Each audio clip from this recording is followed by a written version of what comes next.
विश्वासको यात्रा, धार्मिक यात्रा।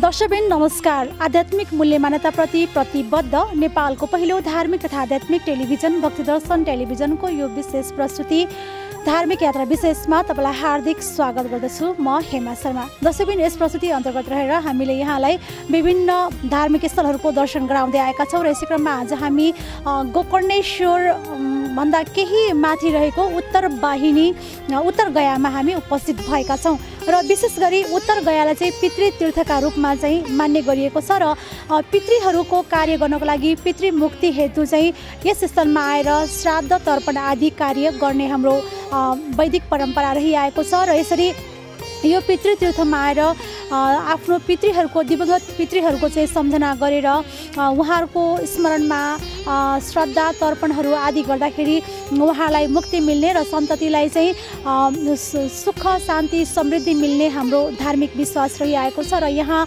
यो उत्तर वाहिनी स्थलमा चाहिँ बागमती उत्तर भएर बगेको कारणले उत्तर वाहिनी भनेर पनि भनिएको छ र यी सम्पूर्ण तीर्थ स्थलहरूमा पितृ तीर्थ स्थलहरूमध्येमा चाहिँ यो महत्त्वपूर्ण तीर्थस्थलको रूपमा मानिन्छ र भारतको गयामा गएर जुन हाम्रो श्राद्ध गर्ने परम्परा रहेको छ र गर्दै आइएको छ र त्यसको बारेमा पनि भन्नुपर्दाखेरि यो स्थललाई चाहिँ शिरोभाग मानिन्छ। जसरी केदारनाथको शिरोभाग डोलेश्वर महादेवलाई मानिन्छ त्यसै गरेर यो स्थल चाहिँ गया क्षेत्रको यो शिरोभाग मानिन्छ र यसरी भारतमा रहेको जुन गया छ यो त्यस पछाडिको अरू अन्य भागहरू भनेर पनि शास्त्रमा बताएको छ। विशेष गरी यो स्थललाई चाहिँ हिमवत खण्डमा यसबारेमा चाहिँ उल्लेख रहेको छ र यसमा चाहिँ पितृतीर्थको एउटा महत्त्वपूर्ण स्थलको रूपमा यस स्थललाई व्याख्या गरिएको छ। गदाधर नारायणको सामिप्यता रहेको स्थल नै गया क्षेत्र भनेर बताइएको छ र यहाँ चाहिँ उत्तर वाहिनी भएर नदी बग्छन् भने गयामा भारतको गयामा चाहिँ दक्षिणपट्टि भएर बग्ने पनि यसलाई उत्तर गया र उक्त भारतको गयालाई चाहिँ दक्षिण गया पनि भन्ने गरिएको बताइएको छ र यस स्थलमा आएर चाहिँ गया भन्ने एउटा असुरले यहाँ आएर चाहिँ आफ्नो पितृहरूको पितृतर्पण गर्दाखेरि चाहिँ उहाँको पितृहरूले प्राप्त गरेको सन्तुष्ट भएको र उहाँलाई कृपा आशीर्वाद प्रदान गरेको धार्मिक कथनहरू पनि रहिआएको छ। यसरी चाहिँ यस स्थलमा गोकर्णे औँसी जसलाई पुसे औँसी पनि भनिन्छ र भाद्र कृष्ण पक्षको अमावस्याका दिनमा र साथसाथै पौष कृष्ण पक्षको पौषे गयामा चाहिँ यहाँ उल्लेख्य मात्रामा श्रद्धालुहरू देशका विभिन्न स्थानबाट र अन्य क्षेत्र अन्य देशहरूबाट पनि यहाँ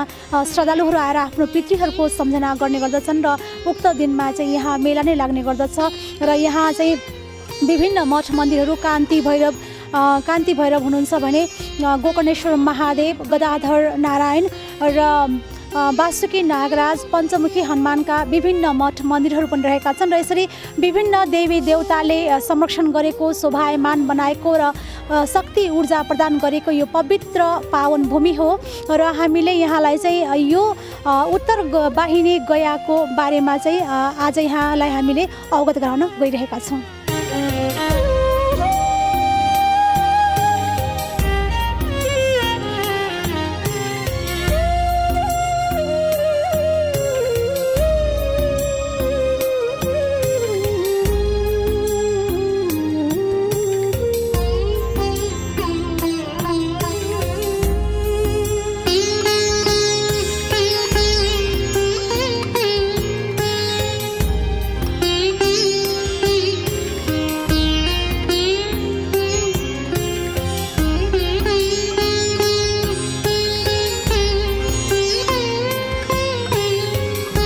काठमाडौँ उपत्यकाको उत्तर पूर्वी क्षेत्रमा पर्ने गोकर्ण क्षेत्र एक महत्त्वपूर्ण पितृतीर्थका रूपमा पौराणिक कालदेखि नै प्रख्यात रहेको छ। गोकर्ण क्षेत्रको ऐतिहासिक प्रमाण खोज्दै जाँदा विभिन्न वैदिक साहित्य र पुराणहरूले यो ठाउँलाई सृष्टिको सुरुवातदेखि नै पवित्र भूमिको रूपमा व्याख्या गरेको पाइन्छ। प्रचलित पूर्वीय पञ्चाङ्ग गणना अनुसार यो सृष्टिको प्रारम्भ 2 अर्ब वर्ष अघि भएको मानिन्छ। सिङ्गो काठमाडौँ उपत्यकाको इतिहास पनि निकै लामो छ। स्कन्द पुराण हिमवत खण्ड अध्याय 88 अनुसार पशुपति क्षेत्रदेखि माथि गोकर्ण हुँदै सुन्दरी जलसम्मको भूभाग सत्ययुगदेखिकै पावन भूमिको रूपमा वर्णन भएको पाइन्छ। यो ठाउँको बारेमा सबैभन्दा ठुलो पुराण मानिने स्कन्द पुराणको हिमवत खण्डको अध्याय 117 र मानस खण्डमा पनि वर्णन रहेको पाइन्छ भने केही प्रसङ्ग वराह पुराणमा पनि उल्लेख रहेको छ। शिवगङ्गाको नामले प्रख्यात प्रसिद्ध बागमती नदी उत्तर भएर बगेकीले उत्तर वाहिनीका नामले प्रख्यात रहेको छ। यो स्थल गोकर्णेश्वर महादेवको मन्दिरभन्दा करिब 1 किलोमिटर माथि रहेको बताइएको छ, जहाँ बागमती नदी दक्षिणतर्फबाट उत्तर भएर बगेको छ। त्यसैले यस स्थललाई उत्तर वाहिनी अर्थात् उत्तर गया भनिएको हो। यो स्थल देवस्थल र पितृस्थलका रूपमा प्रसिद्ध रहेको छ। यो स्थल पौराणिक कालदेखिको सिद्ध स्थलको रूपमा रहेकोले यस स्थलमा आएर ध्यान साधना यज्ञ यज्ञादिका साथै पितृहरूका लागि श्राद्ध तर्पण आदि गरेमा देवता तथा पितृलाई पनि सन्तुष्टि मिल्ने धार्मिक विश्वास रहिआएको छ। यस स्थलमा भाद्र कृष्ण अमावस्या अर्थात् कुशे औँसी र पौष कृष्ण अमावस्या अर्थात् पौखे औँसीका दिनमा विशेष मेला नै लाग्ने गर्दछ। उक्त समयमा नेपालका विभिन्न क्षेत्रबाट र मित्र राष्ट्र भारतबाट पनि पितृको मुक्तिको कामनाका साथमा श्रद्धालुहरूको उल्लेख्य मात्रामा उपस्थिति रहने गर्दछ। गया पवित्र स्थललाई पितृतीर्थका रूपमा विशेष रूपले मान्ने गरिएको छ। गयामा गएर पितृ कार्य गर्दा पितृलाई शीघ्र तृप्ति मिल्ने विश्वास गरिन्छ। गया स्थल गया भन्ने असुरसँग जोडिएको पौराणिक कथन छ, जुन यस प्रकार बताइएको छ। अब उत्तर गया भन्ने बित्तिकै सबभन्दा पहिला हामीले बुझ्नुपर्ने के भने उत्तर गया यहाँ दक्षिण गया चाहिँ भारतमा छ। यो दक्षिण र उत्तर भन्ने चाहिँ जतातता पवित्र नदी हाम्रा चाहिँ पावनी गङ्गाहरू उत्तरपट्टि साइडमा जुन भेगमा चाहिँ बग्नु भएको हुन्छ त्यसको नाम त्यहाँ चाहिँ उत्तर अनि गयासँग चाहिँ जोडिने हाम्रो चलन छ। त्यहाँ दक्षिणपट्टि बग्या हुनाले त्यहाँ दक्षिण गया, यहाँ उत्तरपट्टि बग्या हुनाले उत्तर गया भयो। अब गयाको चाहिँ परिभाषा कसरी गरिएको छ शास्त्रमा भनेदेखि गया गयो गयादित्यो गया गायत्री च गदाधर भनेर चाहिँ गयाका नामहरू छन्। अनि पञ्चक्रोशम गया क्षेत्रम क्रोशम एकम गया शिर अर्थात् चाहिँ गयाको त्यो समग्र एरिया चाहिँ 5 कोश छ अनि त्यसको चाहिँ शिर भाग मात्रै 1 कोशको छ। त्यो भने हुनाले अब हाम्रो यो चाहिँ अहिले यो उत्तर गया उत्तरपट्टि बागमती बगेका ठाउँ यो चाहिँ विशेष गरी उत्तर वाहिनी चाहिँ यो चाहिँ विशेष गरेर शिर हो गयाको। अनि त्यो चाहिँ अरू चाहिँ यसका अरू भागहरू हुन्, अरू पाहाडहरू हुन्। त्यसैले गर्दाखेरि यसको यहाँ उत्तर वाहिनीको उत्तर गयाको महत्त्व अत्यन्त छ। अर्को यो उत्तर गयाको यो ठाउँको चाहिँ कुरा के छ भने विशेष गरेर नेपाल महात्म्य हाम्रो चाहिँ हिमतखण्ड होइन स्कन्द पुराणको हिमतखण्डको नेपाल महात्म्य चाहिँ गोकर्णेश्वर, त्यो गोकर्णेश्वरसँग जोडिएका चाहिँ वरिपरिका ठाउँहरू जसलाई उत्तर गया पनि भनेको छ। अर्को बागमती सभ्यता, बागमतीको हाम्रो बागद्वारदेखि लिएर अब तल चौबारसम्मको ठाउँमा चाहिँ विभिन्न चाहिँ तीर्थहरू, यहाँ पनि कान्ति भैरव तीर्थ, उत्तर गया तीर्थ होइन उत्तर वाहिनी तीर्थ भनेर प्रष्टसँग त्यहाँ छ। लगभग 300वटा तीर्थहरू चाहिँ बागमतीमा पनि जोडिएको छ। त्यो ती जोडिएको कारणले गर्दाखेरि यो क्षेत्र चाहिँ उत्तर गया उत्तर वाहिनी होइन एउटा पवित्र ठाउँको रूपमा प्रसिद्ध छ। अब गया भने चाहिँ के भनेदेखि त्यो एउटा चाहिँ कथा आउँछ पुराणमा। गया नाम गरेको चाहिँ दैत्यले उनको चाहिँ के छ भने दैत्य भन्दा नि दैत्य नै हो, उसको चाहिँ उसको बुवा चाहिँ बा आमाको थाहा नभएको होइन, मरेको पनि थाहा नभएको। त्यो क्रममा चाहिँ पछि गएर गोकर्णेश्वरमा आएर कसैले श्राद्ध गरेर देखेर अनि कसरी चाहिँ मेरा बाहरू पाइन्छ भन्ने गर्दाखेरि त्यहाँ एकजना पुलस्त्य ऋषिले तपाईँले चाहिँ नि यो ठाउँमा आएर श्राद्ध गर्नुभयो भने तपाईँको बाआमा पत्ता लाग्छ भनेपछि त्यो किसिमको भने हुनाले अनि पछि उनले श्राद्ध गर्न र यसरी पिण्ड दिनु खोज्दाखेरिमा धेरैजना त्यस्तै बाआमा चाहिँ बच्चाहरू होइन थाहा नभएका धेरै बाआमाले चाहिँ आएर गर्दाखेरि को छ भन्दा पुलिसले तिम्रो त्यही चाहिँ हो भनेर देखाएको हुनाले त्यो भएर त्यो गयासँग जोडिएको चाहिँ प्रसङ्ग त्यो एउटा चाहिँ सर्कलमा संक्षिप्त त्यो छ। त्यही आधारमा अब यो ठाउँमा उहाँको दक्षिणपट्टिको गयामा तिनै कथाहरूले चाहिँ हाम्रो चाहिँ पौराणिक कथाहरूले चाहिँ काम गरेको हुनाले गया जहाँ चाहिँ श्राद्धसँग जोडिएको ठाउँ होइन त्यो गया गजो गयादि त्यो गायत्री गदाधर भनेर जहाँ गदाधर भगवानको पनि त्यहाँ चाहिँ अवस्थिति हुन्छ। जस्तो गोकर्णमा गदाधरको कुनै छ धाम नै छ होइन। त्यस्तै अनि त्यो ती गायत्री त्यहाँ हुनु पऱ्यो। यिनीहरूको चाहिँ सङ्गम भएको ठाउँ तीहरू भएको ठाउँमा गयासँग चाहिँ रहेको जोडिएको जहाँ चाहिँ राक्षसले पनि होइन अर्को चाहिँ त्यस्तो किसिमकोले पनि आफ्नो पितृहरूलाई तार्न खोज्दाखेरि चाहिँ त्यो सम्भव छ होइन। भए त्यो भने मानव त कहाँ फेरि उच्च भयो उसले त अत्यन्त सम्भव छ। त्यस कारण मानवले चाहिँ यो काम गर्नुपर्छ भनेर मानवका लागि चाहिँ अत्यन्त प्रेरणाको स्रोत बनाएर यो काम गरिन्छ। यस क्षेत्रमा पौराणिक कालदेखि कान्तिपुरको रक्षा हेतु कान्ति भैरव, पञ्चमुखी हनुमान, नागस्थान, जागेश्वर महादेव, पद्ममुक्तेश्वर महादेव, गदाधर नारायण लगायत अति प्राचीन मूर्तिहरू र गुफा समेत रहेको छ। यी सबै देवी देवता शक्तिशाली देवी देवताका रूपमा यस क्षेत्रको रक्षाका साथै यहाँ आउने भक्तजनको मनोकामना पूर्ण हेतु विराजमान रहनु भएको छ। विक्रम सम्वत 1763 वैशाखमा स्थापित पञ्चमुखी हनुमान मन्दिर उत्तर वाहिनी बागमतीको देब्रे किनारमा गोकर्णको जङ्गलसँग जोडिएको स्थानमा रहेको छ। यो पञ्चमुखी हनुमानको मूर्ति करिब 300 वर्ष पुरानो मानिन्छ। यसलाई पुरातात्विक महत्त्वपूर्ण सम्पदा मानिएको छ। धेरै नै कलात्मक रहेको यो मूर्ति तथा मन्दिरमा राज परिवारका सदस्यहरूको समेत ठुलो आस्था रहेको भेटाइन्छ। राजा वीरेन्द्रसँग पनि यस पञ्चमुखी हनुमानको कथा प्रसङ्ग जोडिएको छ।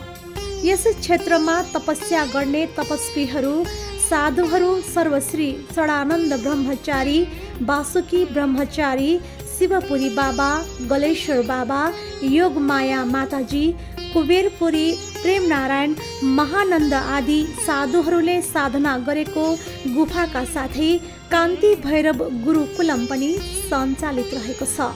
यो स्थल भने चाहिँ अत्यन्त पवित्र स्थल हो। देवता र पितृहरूको सङ्गम स्थल हो होइन। यो चाहिँ तपस्वीहरू साधकहरूले चाहिँ साधना गरेर सिद्धि प्राप्त गरेको जीवन गरेको स्पष्ट यहाँ नागहरू यति दिव्य नागहरू देखिनुहुन्छ। मैले धेरैपल्ट देखाएको छु। यहाँ पनि तपाईँको यहीँ पनि नागहरू देखिरहनु भएको छ। यो नागको थान छ होइन। यो ठाउँ त्यस कारणले समग्र भन्दा के भने तपस्थली देवताहरूको पितृहरूको है नागहरूको अर्को चाहिँ साधकहरूको अनि यहाँ चाहिँ त्यस्तो रहेको एउटा पवित्र भूमि उत्तर वाहिनी उत्तर गया होइन। जहाँ चाहिँ कयौँ भक्तहरूले आर्त यहाँ चाहिँ श्राद्ध अर्पण गर्नुभएको छ। हाम्रो जीवनमा चाहिँ एकपल्ट कमसेकम होइन यो ठाउँमा आएर यहाँ आएर चाहिँ यहाँको जल उत्तर वाहिनीको उत्तरपट्टि बगिनु भएको बागमतीको जल आफ्नो शिरमा हालेर अथवा हामी पितृहरूको नाममा यसो चलाउँदाखेरिमा हामीले चाहिँ अत्यन्त ठुलो पुण्य प्राप्त गर्छौँ। मानव जीवन सार्थक भएको हामीले मान्छौँ। त्यो किसिमको छ। वैदिक सनातन धर्ममा दिवंगत भएका आफन्तजनहरूलाई पितृदेवताका रूपमा पूजा गर्ने परम्परा छ। नेपाली सनातन संस्कृतिले देवी देवताको भक्तिलाई भन्दा पितृदेवताको भक्तिलाई माथिल्लो श्रेणीमा राखेको छ। देवी देवताको भक्ति तथा पूजा इच्छा लाग्दा गरे हुन्छ, अनिवार्य छैन।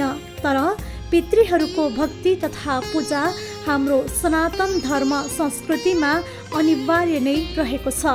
हाम्रो चाहिँ के छ भनेदेखि अजो नित्य शाश्वतोयम पुराणो नहन्यते हन्यमाने शरीरे भनेर शरीर मरे पनि जुन हाम्रो आत्मा जीव र आत्माको चाहिँ होइन परमात्माको कुरा छ नि, त्यो परमात्माबाट आएका बुधहरू हामी सबै जीवहरू संसारमा चलिरहेका छौँ। त्यस्तो किसिमको जीवहरू अनि फेरि यसले यो जीवले चाहिँ फेरि परमात्मासँग मिल्नलाई प्रयास गरेर अनि एकाकार हुनुपर्छ र अनि मोक्ष हुनुपर्छ। हाम्रो यो संसारको यो रीति हो। त्यस कारणले त्यो गर्नलाई त्यो जीवले चाहिँ के गर्नु पर्यो भने राम्रा कामहरू गरेर परमात्मासँग जाने कुरा गर्नु पर्यो। अनि त्यस्तो किसिमको त्यो आत्मा चाहिँ त्यसरी कहिले पनि मर्दैन। त्यस्तो आत्मा छ परमात्मा छ, केवल त्यो जीवको शरीर मात्रै मर्ने हो।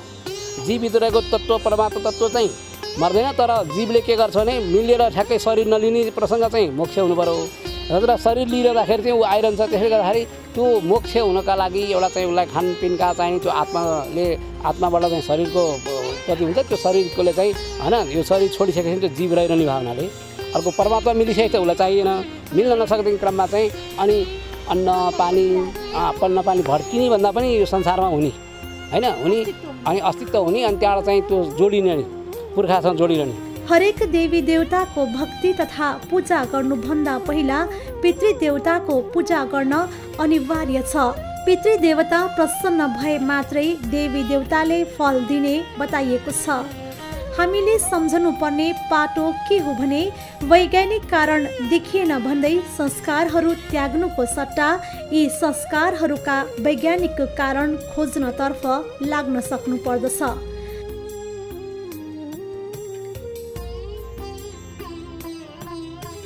आज हामीले आफू सन्तति हुँदाको कर्तव्य निर्वाह गर्यो भने भोलि हाम्रा सन्ततिले पनि त्यसै गर्नेछन्। हाम्रो धर्म के हो भने जीवित छँदा आफ्ना बाबुआमाको सेवा गर्ने र मृत्यु पश्चात श्रद्धा भक्ति अर्पण गर्नु पर्दछ। आज हामी जे जस्तो अवस्थामा छौँ त्यो हाम्रै मातापिताको देन हो। त्यसैले बाबुआमा हाम्रा लागि देवतुल्य नै हुन्। हामीले बाँचुन्जेल हाम्रा बाबुआमाको उचित हेरचाहको साथै मान सम्मान तथा आदर गर्न सक्नु पर्दछ र बुवा आमाको सोच अनुसार कर्म गर्ने, बुवा आमाको आज्ञा पालन गर्ने, बाबुआमाको मार्ग निर्देशनमा हिँड्नेहरूको सधैँ प्रगति नै भएको उदाहरणहरू हामी भेटाउँदछौँ। भनिन्छ सबैको ऋण तिर्न सकिन्छ तर पितृ ऋण कहिल्यै तिर्न सकिन्न। जसले जन्मायो, हुर्कायो, पाल्यो र यो धरतीमा यहाँसम्म लेख्ने र चर्ने बनायो उसको ऋण कसरी फिर्ता गर्न सकिन्छ र? कदापि सकिँदैन। त्यसैले हाम्रा बुवा आमाले दिएको सिङ्गो जीवन, लालन पालन र शिक्षा दीक्षाको मूल्य कहिल्यै चुक्ता गर्न सकिँदैन। संसारमा सब थोक पाइन्छ तर जन्म दिने बाबुआमा कहिल्यै पाइन्न। हरेक कुरा एकपटक गुमाएपछि पुनः कमाउन वा फिर्ता गर्न सकिन्छ तर आफूलाई जन्म दिने बुवा आमालाई एकपटक गुमाइसकेपछि कहिल्यै कमाउन सकिन्न, फिर्ता गर्न सकिन्न। त्यसैले पनि हामीले जान्ने कुरा के हो भने जीवित हुँदा बाबुआमाको सेवा र सत्कार गर्नु पर्दछ भने मृत्यु वरण गरिसकेपछि उहाँहरूलाई पितृ रूपमा श्रद्धा भक्ति अर्पण गर्नु पर्दछ। काठमाडौँको चाहिँ उत्तर पूर्वी भागमा रहेको गोकर्णेश्वर पवित्र तीर्थधाममा चाहिँ हामी उपस्थित भएका छौँ र यो चाहिँ पितृको तीर्थ पनि भनिन्छ। यसलाई पितृ तीर्थका रूपमा यो स्कन्द पुराणमा यसबारे व्याख्या गरिएको छ र यो उत्तर वाहिनी भएर बगेको कारणले पनि यसलाई उत्तर गया भनिएको हो र गयाको अनुसार चाहिँ यो विभिन्न धार्मिक पौराणिक ग्रन्थका अनुसार चाहिँ गया भन्ने राक्षसले चाहिँ आफ्नो पितृहरूको चाहिँ तर्पण गर्न सफल भएको कारणले चाहिँ त्यो पितृहरूलाई चाहिँ मुक्ति गर्न प्रदान गर्न सफल हुने क्षेत्रलाई चाहिँ गया भनिन्छ र यसरी यहाँ यो स्थललाई चाहिँ उत्तर गया भनिन्छ भने भारतमा रहेको गयालाई चाहिँ दक्षिण गया भनिन्छ। यसरी गयाका नामले चाहिँ विभिन्न तीर्थस्थलहरू विख्यात रहेका छन् र यसरी भारतमा गएर हामीले चाहिँ श्राद्ध तर्पण गर्ने हाम्रो परम्परा रहिआएको छ र त्यहाँ जानुभन्दा पनि अगाडि यस क्षेत्रमा यस उत्तर वाहिनी जुन बागमती चाहिँ उत्तर वाहिनी भएर बगेको क्षेत्र रहेको छ र यो गोकर्णेश्वर महादेव मन्दिरभन्दा केही माथि रहेको छ। सुन्दरी जल र गोकर्णेश्वर महादेवको यो बीच स्थलमा रहेको यो उत्तर वाहिनी अत्यन्त पवित्र तीर्थस्थल मानिन्छ र यस क्षेत्रबारेमा बराह पुराणका साथसाथै स्कन्द पुराणमा विशेष रूपले व्याख्या गरिएको छ र यस स्थलमा आएर चाहिँ आफ्ना पूर्वजहरूको पितृहरूको सम्झनामा श्राद्ध तथा तर्पण गरेमा पितृहरूलाई चाहिँ सजिलैसँग उहाँहरूलाई प्राप्त हुने र मुक्ति मिल्ने भने हाम्रो जनविश्वास धार्मिक विश्वास रहिआएको छ र शास्त्रहरूमा पनि उक्त कुराहरूलाई उल्लेख गरिएको छ र यसरी यस स्थललाई चाहिँ एकदम अत्यन्त पावन पवित्र तीर्थस्थलका रूपमा मानिन्छ र यहाँ पञ्चमुखी महादेव रहनुभएको छ भने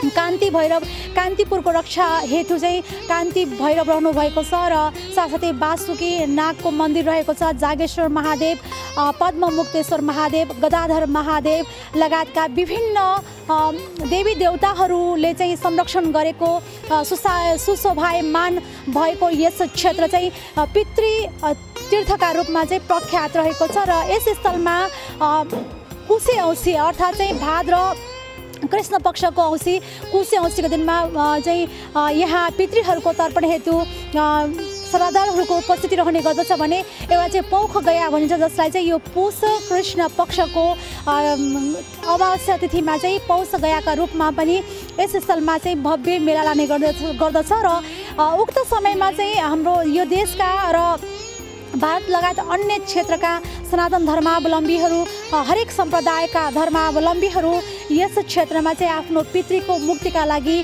श्राद्ध तथा तर्पणको कामनाका साथमा यहाँ लाखौँको सङ्ख्यामा चाहिँ दर्शनार्थीहरू श्रद्धालुहरूको चाहिँ उपस्थिति रहने गर्दछ र यसरी यहाँ आएर श्राद्ध तर्पण गरेर आफ्नो पितृहरूलाई चाहिँ मुक्ति प्रदान गर्नको लागि मोक्षको कामनाका साथमा यहाँ श्रद्धालुहरू उपस्थिति भएर स्नान श्राद्ध तर्पण आदि कार्यहरू चाहिँ गर्ने गरिएको छ र यसरी यो तीर्थमा आएर आफ्नो घर नभएकोहरूले पनि आफ्नो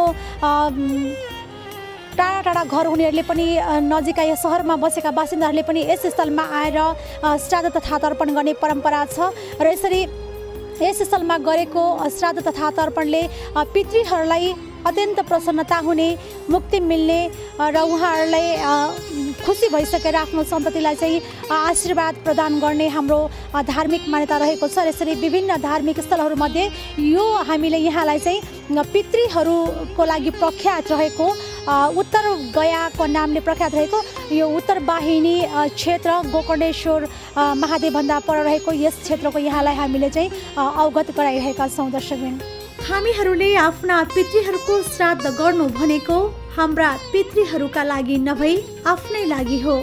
हामी जे छौँ त्यो हाम्रै लागि हो। हामीले आफ्ना बाबुआमाको मृत्यु तिथिमा जलदान, अन्नदान, दक्षिणादान, भोजन दान जे जस्तो गरे पनि त्यसको फल हामी आफ्नै लागि हो। हामीले पितृ श्राद्ध गरेर पितृले पाउने र हामीले पितृ श्राद्ध नगरे पितृले नपाउने होइन। यदि हामीले पितृकर्म गर्यौँ भने हामी माथिको पितृ ऋणको भार हल्का हुन्छ र हामीले हाम्रो जीवनयापनको काम सहजै टार्न सक्छौँ। यदि हामीले पितृकर्म गरेनौँ भने हाम्रा लागि पितृ ऋणको भार गह्रौँ र कठिन हुन पुग्छ, जसका कारण हामी सदा सर्वदा बोझिला र केही गर्न नसक्ने कर्मविहीन बन्न पुग्छौँ। हामी कहिल्यै उन्नति र प्रगतिको बाटोमा जान सक्दैनौँ। त्यसकारण हामीले बुझ्ने कुरा के हो भने जिउँदा बाबुआमाको सेवा सत्कार गर्ने भनेको हाम्रै लागि हो। देवता भन्दा पनि पितृ ठुला हुन् भनेर नै शास्त्रले सिकाएका कुरा हुन्। देवताले दिएको पितृले हर्न सक्ने सामर्थ्य रहेको हुन्छ। यदि हाम्रा पितृ खुसी छैनन् र हाम्रो भक्तिभाव र समर्पण पितृप्रति छैन भने देवता जति खुसी भए पनि त्यो शक्ति र वरदान हामीलाई प्राप्त हुँदैन। पितृको नाम, पितृको तिथि, पितृको कर्म, पितृको धर्म र पितृको श्राद्ध भए तापनि त्यसबाट प्राप्त हुने ऊर्जा रूपी फल सबै हाम्रै लागि हो। यदि हामीमा विपन्नता र दरिद्रता छ भने पनि त्यो सबै पितृ र देवताको असन्तुष्टिका कारण नै भएको ठान्नु पर्दछ र त्यसबाट पार हुनका लागि अझ बढी शुद्ध र पवित्र मनले देवता तथा पितृको आराधनामा लाग्नु पर्दछ। विवेकशील मानव भएर पनि यदि आफ्ना दिवंगत पितृहरूको नाममा कुनै पितृकर्म गरिँदैन भने त्यसको जीवन अपूर्ण हुन्छ। त्यसैले आफ्नो देह धारण गराउने र यो धरतीमा स्पर्श गराउने आफ्ना माता पिताको सदा सर्वदा भक्त बन्नु पर्दछ। आफ्नो लागि जयको कल्याणको बाटो नै त्यही हो। आज हामीले हाम्रा बाबा आमा गुमाउँछौँ भने भोलि हाम्रा सन्ततिले पनि हामीलाई गुमाउने छन्। त्यसैले पनि पुस्तौ पुस्ताको संस्कार र परम्परा छोडेर, सिकाएर, देखाएर, बुझाएर र जान्नका लागि पनि सबै कर्म गर्न र गराउन नितान्त जरुरी छ, अपरिहार्य रहेको छ।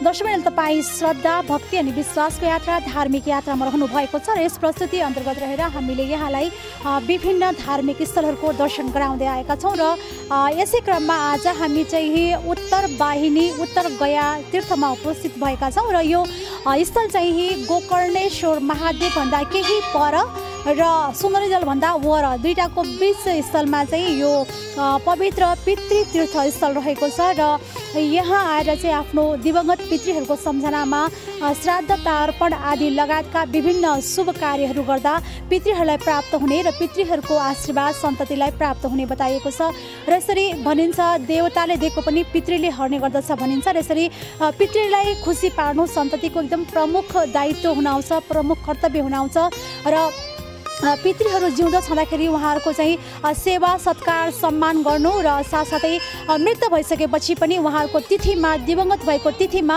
उहाँहरूको स्मरण गर्नु पर्ने एउटा शास्त्रीय मान्यता रहेको छ र यसरी पितृहरूले चाहिँ विभिन्न माध्यमबाट हाम्रो भावनाद्वारा उहाँलाई चाहिँ तृप्ति प्राप्त हुने, उहाँको स्मरण गर्दाखेरि चाहिँ उहाँहरूसम्म सोझै पुग्ने भएका कारणले पितृहरूको सम्झना गर्नुपर्ने शास्त्रीय मान्यता रहेको छ र यसरी पितृतीर्थमा आएर गरेको सत्कर्महरू शुभ कर्महरू श्राद्ध तर्पण आदिले अझ कयौँ गुणा पुण्य प्राप्त हुने र पितृहरूलाई पनि सन्तुष्टि प्राप्त हुने बताइएको छ र यसरी हाम्रो शरीर मरेर गए पनि आत्मा कहिले पनि मर्दैन, आत्मा अजर अमर छ र त्यसले मुक्ति प्राप्त नगरेसम्म त्यो आत्मा चाहिँ यो अस्तित्व, आत्माको अस्तित्व यो स्थलमा रहन्छ, ब्रह्माण्डमा रहन्छ भनेर बताइन्छ र यसरी पितृहरूले आफूले सबै व्यक्तिले चाहिँ आफूले आफ्नो शरीर छँदै पुण्य कर्महरू गर्नु र गर्नुपर्ने हुन्छ र मृत्यु भइसके पछाडि भने सशरीर हामीले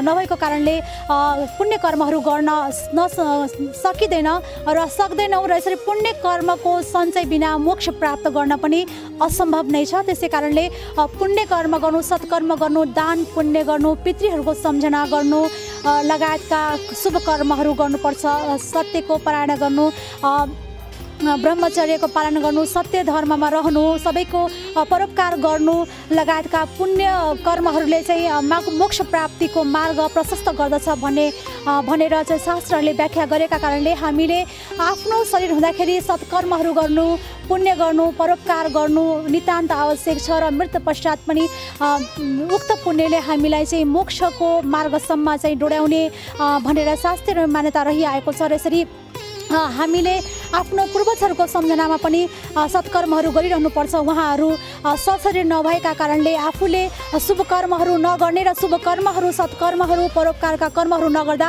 पितृहरूलाई चाहिँ अशान्ति हुने भएका कारणले हामीले पितृको मुक्ति हेतु पनि सत्कर्महरू गर्नुपर्ने हुन्छ र यसरी जिउँदो रहँदाखेरि चाहिँ आफ्नो मातापिता लगायतका पूर्वजहरूको सम्मान गर्नु, सेवा गर्नु र मृत्युपछि पनि उहाँहरूको सम्झना, उहाँहरूको पुण्यतिथिमा गर्नु एउटा प्रमुख कर्तव्य हुन आउँछ सन्ततिको र यसरी उहाँहरूको कारण नै हाम्रो अस्तित्व चाहिँ सम्भव रहेको कारणले उहाँहरूको स्मरण गर्नु नितान्त आवश्यक रहन गर्दछ र यसरी हामीले पितृको सम्झना गर्दै गयौँ भने हाम्रो पुर्खा सबै सन्ततिलाई पनि शुभ आशीर्वाद प्राप्त हुने मान्यता रहिआएको छ। यसरी पनि पितृतीर्थको ठुलो महत्त्व रहेको छ र यसरी हामी सबैले आफ्नो शरीर छँदाखेरि आफ्नो मातापिता लगायतका आफ्नो हजुरबुवाहरू जो पनि हुनुहुन्छ अग्रजहरूको सम्मान गरौँ, सत्कार गरौँ, सम्झना गरौँ, सेवा गरौँ र मृत्यु पश्चात पनि उहाँहरूको पुण्यतिथिमा आफूले सकेको सत्कर्महरू गरौँ, श्राद्ध तर्पण सिधादान लगायतका कर्महरू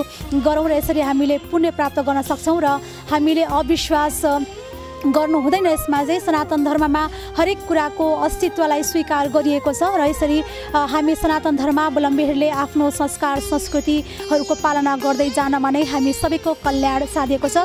हाम्रो धर्म संस्कृति संस्कार चाहिँ हाम्रो सनातन धर्मावलम्बीहरूको यो पहिचान हो र हाम्रो कला संस्कृति अनि सम्पदा हाम्रो पुर्खाको नाश हो र यसको संरक्षण हाम्रा अमूर्त कला संस्कृतिहरूको संरक्षण गर्नु हामी सबैको दायित्व हुन आउँछ र यसका आजको लागि यो कार्यक्रमबाट सम्पूर्ण निर्माण युनिट लगायतमा क्यामेरामा प्रदीप तामाङका साथमा म हेमा शर्मालाई पनि बिदा दिनुहोस्। यहाँहरूको हरेक पल शुभ रहोस्। नमस्कार।